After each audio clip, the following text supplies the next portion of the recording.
And good morning, everyone. I hear you have two exams. Is it today or tomorrow? Tomorrow. So, thank you for coming anyways. No? Let's hope na this might be helpful not just for your exam, but maybe for the rest of your career as doctor. So, I'll begin my sharing. Actually, yung original title na binigay ko kay Billy sa Tagalog, Doktor, ba't mo ginagawa yung ginagawa ko? So I'll start with an audio clip. And I'll ask you if you recognize where it came from. Technical. No. It doesn't have a video. That's just a Okay. So please listen.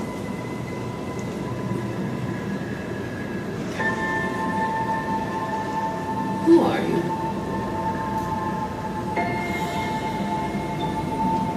I know him.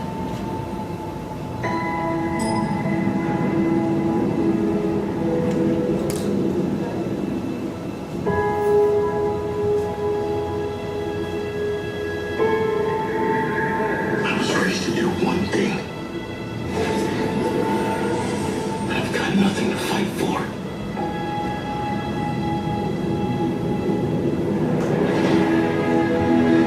Nothing will stand in our way. I will finish what you started.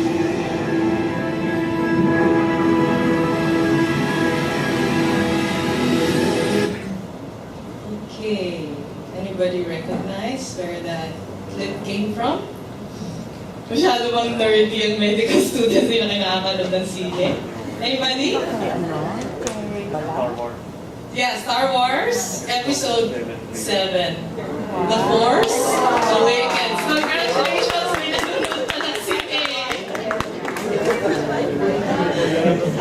Thank you. What's your name? Green News. Thank you. So, that audio clip came from the movie The Force Awakens. Interesting movie. I just want to use a few things from that I will relate to my sharing with you this morning. You know, you remember, no? The first thing that you heard was that question, who are you? As doctors or medical students, have you ever found that question echoing inside you? Who are you? Sino ka ba? And maybe at one point, your bottom line answer was like Ray, that film, I'm no one.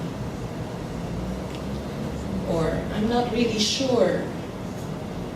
Or maybe you give an answer that you're not so convinced of yourself. You hear yourself answering the question, tapos pagkatapos mo sagutin, yun nga ba? Is that really me? Or perhaps at the end of a series of exams, like you're having these weeks maybe, or super toxic na rounds or ER duty, you think like Finn, I was raised to do one thing. Or I was trained to do one thing. But I've got nothing to fight for. Maybe, also, with either strong determination or mere stubbornness, you declare like Kylo Ren, siya yung kontrabida, di ba? Nothing will stand in our way or in my way. I will finish what I started. Our self-perception, our upbringing or conditioning, and our goals in life, whether it's climbing towards or running away from something or someone, can help us answer the question, why do I do what I do? That clip actually ends with the words, the force, it's calling to you. Just let it in. What is the force that moves and shapes the lives of those characters and moves and shapes your life and mine? You know, it was one evening way back in 1990, pinanganak na ba kayo? That I reported for duty at the Pedia ER complex. PAS pa ang tawag nun, Pedia Admitting Section. just before 6 p.m., bagong ligo ako, 12-hour duty kami noon, and ready for battle, which of course I did not expect to be with galactic forces or of galactic proportions. No? But I don't know if it's still true now. I don't know if as majority of you, I guess, are in first year, no? So wala pa masyadong clinics, although you get to visit the hospital. Anyone who walks into the ER complex immediately feels the effect of global warming. And you are met with the smell of disease. It greets you as you walk in. But that night, it seemed to emanate primarily from the Pedia ER. Yung amoy ng pawis, natuyong dugo, yung pagtatae, yung suka. Even the smell of panic and nervousness. Na hindi ako sigurado if it was coming from the patients and their bantays or it was coming from me. Sabi ko, bagong ligo naman ako kaya yun. The smell of panic and nervousness. I'm sure you know what I mean now that you're preparing for a biochem exam and anatomy exam. The visual impact as I entered the Pedia ER was worse. Maybe it's still the same now. 2 or 3 patients sharing a bed, others merely on chairs. So needless to say, I needed to start at once listening to endorsements, interviewing, taking history, examining patients, discussing with the resident on duty, starting whatever interventions were allowed for a medical clerk. Alas 6 yun, mag-alas 6. Alas 11 ng gabi, may lumapit sa akin isang bantay lalaki. Sinigawan niya ako. Galit na galit siya. He complained that his patient was going to die of waiting. And he demands that I give attention to his ward. At nakakahiyaman, I blew my top instantly. The dark side of the force was strong in me that night. Tapos nalabas yung aggression ko. Kasi siguro kung meron akong tawag doon, lifesaver. Shock you up. Kakainis. So I retorted, Kuya, hindi pa naman ako tumitigil magtrabaho mula nung dumating ako. So sabi, hindi na nga kami humihinga dito. You'll get there. And he was, of course, speechless at my behavior. That's a nice way to say it. Gano'n siya. Sino ba to? Then I heard a calm voice beside me. A female intern taps my arm. And she looks apologetically at the man.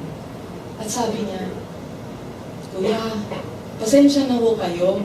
Kaninang umaga pa ho, ang dami-daming pasyente. So ang interns noon, apparently 24-hour duty. So she was 12 hours ahead of me.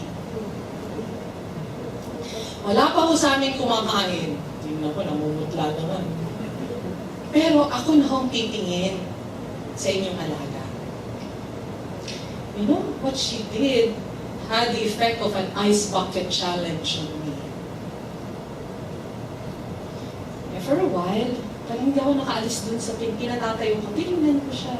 She went off. She monitored a couple of Q1s. She reinserted a line, and then she walked with a tired smile, but still a smile, towards the man and his child. It was one of those moments when I did ask myself, sino ba ako? Ano bang ginagawa ko dito? Gusto ko bang tapusin nung pinasok ko?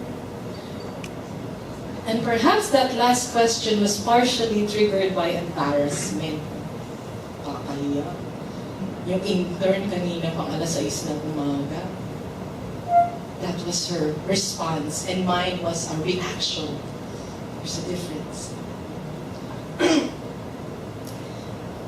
Actually, it was the first and last time that I would be with that intern, and I deeply regret not even knowing her name, but her face is still vivid to me. She made an impact that changed me for life. I would never raise my voice again in anger at any patient, promise. After that night. I realized that my behavior towards others and the kind of doctor I would be to others does not have to be conditioned or dictated either by external circumstances or the way another person, a patient or otherwise, treats me.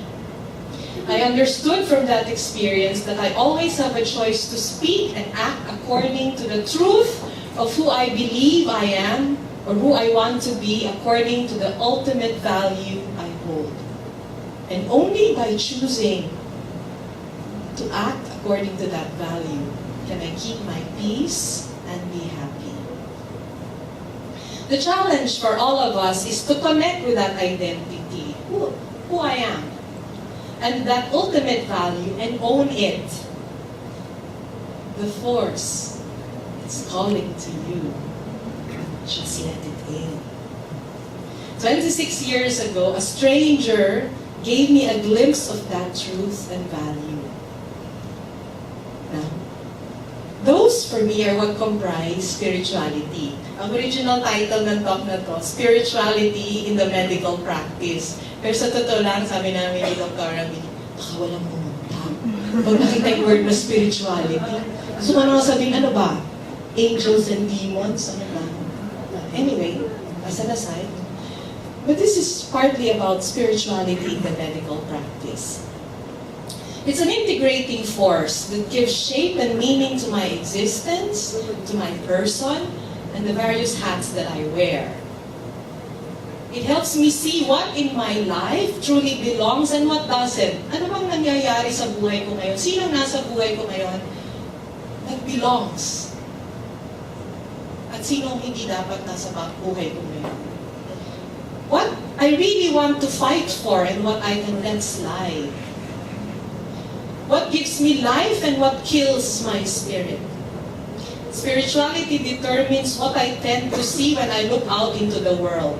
Pagising mo sa umaga, nakikita mo paagad kung ano yung palpak, kung ano yung out of place, o nakikita mo kung ano yung maliwanag, kung anong masaya, kung ano yung maganda.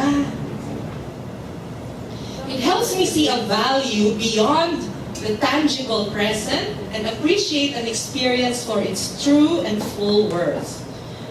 Para saan ba talaga itong biochem at anatomy exams na ito? Para saan ba talaga yung aming microbio exam na multiple choice A to J at yung letter G ay B and C? Yung letter H, A and J. We had microbio exams like that. Right? Yung sleep deprivation experiments na dinaanan namin. Ang endorsement rounds na parang pang-horror yung script. No? Yung paggawa ng sputum GS at 1 o'clock ng madaling araw. Yung ngiti ng nurse on duty. Pagpasok ko sa ward, guwapo pa, no? Yung paghawak ng pasyente ng kamay ko o yung pagkwento niya ng mga pangarap niya sa akin kahit na nabibigatan siya sa kanyang karamdaman. Yung karanasan na mamatayan o makapagpagaling ng pasyente. What is the place of all these in the big picture of who I am and who I am becoming? Spirituality is actually the source of my strength and courage when endurance seems to have reached its limits. Ito yung pinaghuhugutan ko ng lakas. From it emanates the light that I want to bring to those around me and allows me to connect with others. It tells me what I want to protect in the world and what I'm willing and capable of sacrificing myself to. Kayo, anong ilaw ang dinadala ninyo as you sit in a lecture hall, as you walk through the wards, as you eat lunch? What do you want to protect in this world? Spirituality gives me self-understanding in various situations, times, and places, and allows me to express my deepest self in all this. Given the situation, I see myself responding this way. Kaya pala. Kasi this is what I want to protect. This is the light that I bear. It tells me the legacy I want to leave behind and motivates me to create that legacy step by step. Ano bang, bata pa kayo, hindi nyo pa naiisip yun, pero kami medyo may edad na, 25 years ng doktor, so medyo nag-isip-isip kami, how do we want to be remembered? Kayo, what will people say about you when your time comes to pass from this world? What do you want them to say about you? Pag pinag-usapan ka nila, pag nabanggit yung pangalan mo, pag nakita nila yung mukha mo sa picture, somewhere. It is a force, that spirituality, it's a force that brings me home to my true self. So, a key to finding your own answer to why you do what you do is finding your spirituality. Ano ba yun? Spirituality can be a predominantly unconscious, pero hindi comatose. Unconscious pattern of relating with others, to society, to work, and to your recreation, your R&R. For some, or perhaps many, it is seldom reflected upon and is activated only in certain situations or during a personal crisis. When you're up against a wall, how do you respond or react? Reveals something of your spirituality. But it is a dimension of life that is for the most part unexamined by many.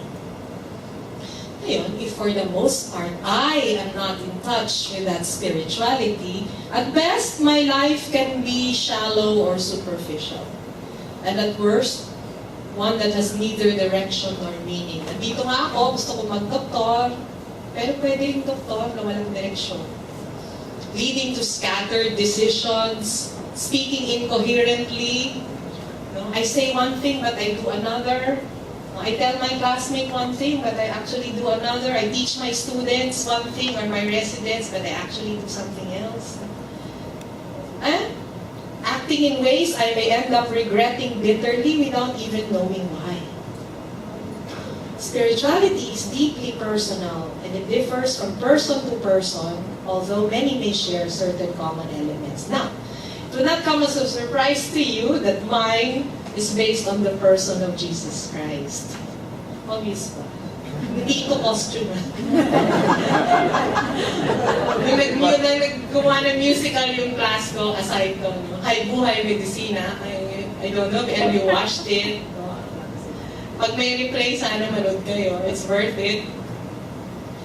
Sabi nung isang student ba siya, nung pagpasok ko doon sa backstage, sabi niya doon sa isang kaklase ko, costume ba yun? No? Totoo siya, madre. Hindi po ito costume. So, my spirituality is based on the person of Jesus Christ. I've given my life to Him. How has He shaped my medical practice? Why do I do what I do? I'll give you an acronym. LRT. Ano yung sabihin ng LRT? Light Railway Transit. That's my age. Anyway, piece by piece. Has anybody ever said the words, I love you, to you?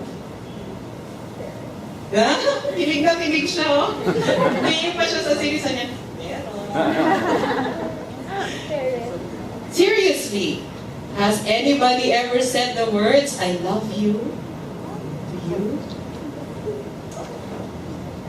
Hindi na makalunok yung iba.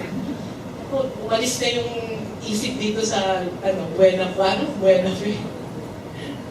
Lumipad na. When was the last time somebody said, I love you? May ngumiti sa likod. Tinext lang po, sister. You know, I heard those words said to me last night. Romantic gabi pa, no? I heard those words said to me last night. I hear them every night. I cannot describe the voice to you, but it is one that I recognize distinctly as God's voice.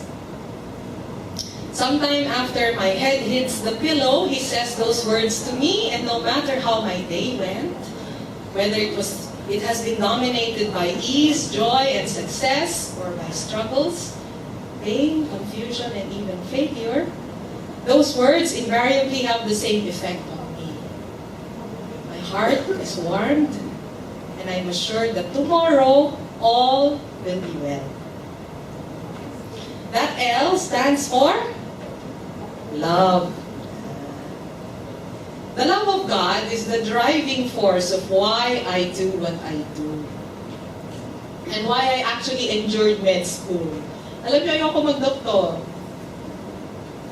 Kaya alam nung nag-apply na ako for a college course, mga barkada ko kukulit, no? Tapos bago pa yung intermed. Third batch pa lang kami ni na-ES ng intermed. So guinea pigs pa kami. Guinea pig. Sino mga guinea pigs dito? Hindi na kayo guinea pigs. The program is well established. But during our time, guinea pigs ay guinea pigs. Cuter. Cuter, yeah. Gusto ko mag-teacher. No? Kasi lahat halos ng mothering kakilala ko teacher. Pero, meron akong aunt na missionary sa Africa, sa Ghana. She kept writing letters about an epidemic. Tapos iyak siya ng iyak, complain siya ng complain sa sulat. Ayoko paniwalaan ng mga tao, namamatay na sila, sasalain lang yung tubig. Ito sa waterborne epidemic. Ayaw gawin. In my young idealistic self, sabi ko, sus, paiyak ko yun. Ay di mag-doktor kung para paniwalaan. Kung anong ganun lang kasi friend, mag-doktor. Kasi kung haba naman ng pagdodoktor. Diba? 9 years, 4 years pre-med, 5 years including internship. Tapos sabi niya sa kabarkada, uy, may shortcut. Sabi ko, paano naman papasa dyan? Ito, sikreto na hindi ko nagagawing sikreto. Grade ko sa biology ng high school, 78. Naka-record. Grade ko sa chemistry, 60. At 1/4. Umangat naman yun. I can sympathize with you sa biochemics. I don't like it. Anyways, may sabi ni Jesus, somehow, mag-doktor ka. Ganon. So I made a bargain with him. Sabi ko, sige, gusto mo ako mag-doktor? Ipasa mo ko doon. Yan. Sabi pa naman, intramed. Intermed talaga yan. Intermed. Integrated Arts and Medicine. Sabi ko, sige, kukuha lang naman ng exam eh. Hindi ko muna exam. May pinasa ako ni Lord. Imagine to that. Pinasa ako, somebody with a grade of 78 in biology. Proud naman ako, physics ko 98. Ba't naman ako, ba't sana nag-physicist na lang ako? Madre physicist na eh. Anyway, so I entered. For the love of God. This love of God is vital to my being part of His mission of giving life and bringing healing. And where I work, especially to the poor. People who are sick or unwell suffer on several levels. You know this, no? Not just the physical. Siyempre, meron ba namang may sakit na masaya? Siyempre, pag may masakit sa katawan mo, hindi ka masaya, di ba? So, I face these people every day in the small compound of our health and social center nested in a resettlement area. We're like SM Schumart. Mga kabashlo, we've got it all. Yan ang mga advertisement ng SM. SM Schumart. We've got it all.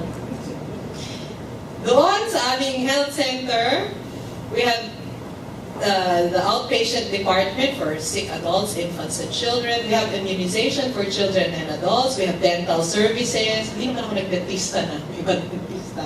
May TB Docs Clinic. May mental health program for the mentally ill. We have 53 patients. Schizophrenics, major depression, bipolars, acute psychosis. What an exciting life, no? We have the home-based hospice and palliative care program for the terminally ill and dying. We run 2 feeding programs with more than 200 malnourished children to take care of. This is the 2nd year now. We run a physical therapy and rehab clinic with the help of Dr. Mercado. We run a small pharmacy and we do herbal medicine production. Gumagawa kami ng bayabas ointment, plug-in na to. Acapulco ointment, kakawati ointment, lagundi syrup, do all of that. We have a community-based health program where I train volunteer health workers. We network with doctors from private practice, some of them my classmates. Doctors under training from the La Salle University Medical Center. I also network with the faculty and medical students of San Beda College of Medicine. My classmate is the current dean. Health science students from Ateneo de Manila University also come. And nursing students and volunteers from Japan. We have scholars. We have a scholarship program for more than 500 children and youth and income-generating projects for the local women. And I happen to be the superior, quote-unquote, of my community of sisters na yung iba pasaway, katulad ko. Dami, di ba? Dami. So if I'm not constantly assured of God's love, I'm a high-risk case for burnout and depression. So, muntik-muntikan na. Hindi naman natutuloy. Salamat sa pag-ibig ng Diyos. But that's not enough. One of my favorite Bible stories is the post-resurrection account on the lakeshore of Galilee in John's Gospel, where Jesus asks Peter 3 times, Do you love me? Peter asks Jesus 3 times. Ulit, no? Ewan ko kung ginagawa niyo sa girlfriend o boyfriend, Uy, mahal mo ba ako? Oo. Uy, mahal mo ba ako? Teka, nagre-review pa ako sa exam. Sagutin kita dyan ng biochemical formula. But Jesus asks Peter 3 times, Do you love me? The first time he says, full name pa, Simon, son of John.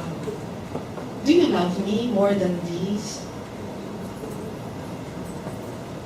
A point of examine for me every now and then. Do I love Jesus more than my work, more than success, more than my patients, students, staff, volunteers? Do I love Jesus more than human admiration, gratitude, or anything that satisfies or consoles me emotionally, psychologically, or even spiritually? In other words, do I love Jesus more than myself? You know, as medical students and doctors, you have had to die to yourself many times and in many ways for our patients and our loved ones. Minsan, hindi nila tayo maintindihan. Our time, our personal preferences are sacrificed, and even personal resources are often not just our own. Wala pa kayo sa clinics no? Kami noon, ayaw mo mamatayan ng pasyente, wala siyang pera, ikaw bumili. Amen? Amen. Wala siyang micropore, walang pandikit nung line niya, ikaw!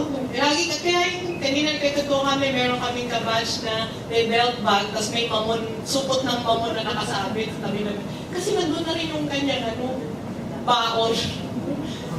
Baka binibigay din sa pasyente, di ba? Sa watcher. Hindi pa rin kumain ng mamon. Even our personal resources. So, baon ko, ate. Thus, L stands for my love for God and for those He has entrusted or He has given me to take care of. Now, R. Nasa R na tayo. R in my spirituality is all about respect and being relational. Another one of my favorite Bible stories is the healing of the blind man near Jericho. The blind man is brought to Jesus, and the first thing Jesus asks is, ano gusto mong gawin ko para sa iyo? What do you want me to do for you? Kami mga doktor, no? Kasi minsan nagagaling na, no? O baka may mga consultants kayo, ina-eyeballing lang yung pasyente, no? Meron na tayong naiisip na intervention. Of course, when that impression of a patient gets stuck in our head, we could end up entirely dismissing the chief complaint or the patient's personal treatment goals. Bakit siya pumunta? Bakit siya pumunta sa'yo, Dok? Ina-eyeballing mo na meron ka nang gustong gawin Baka hindi na natin, we hear it, but maybe we're not really listening. Siyempre, naiisip natin na ang doktor mas nakakaalam kung ano talaga ang problema. Yet, serious consideration of a patient's personal treatment goals contributes not just to his or her satisfaction, but actually to his or her overall restoration. As a medical professional, or some of my classmates are experts in a certain field, one can quickly assume many things and unconsciously take control of another's life in their weakness, imposing oneself despite very noble intentions. Wala naman doktor na gustong saktan ng kanyang pasyente. Paano nila yung kanyang pasyente? But for me, there's an added motivation. No slave is greater than her master. So I remind myself, if Jesus does not impose himself on the vulnerable or those who come to him for help, neither must I.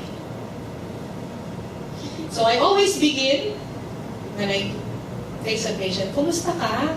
Kumusta ho kayo? Rather than, as the patient enters in, I'm beating the chart. Then, instead of, I always address the patient by name and make eye contact to make him or her feel at home and important. So during the entire interview and examination, I always use the name. Gusto na po kaya pakinggan sariling pangalan, no?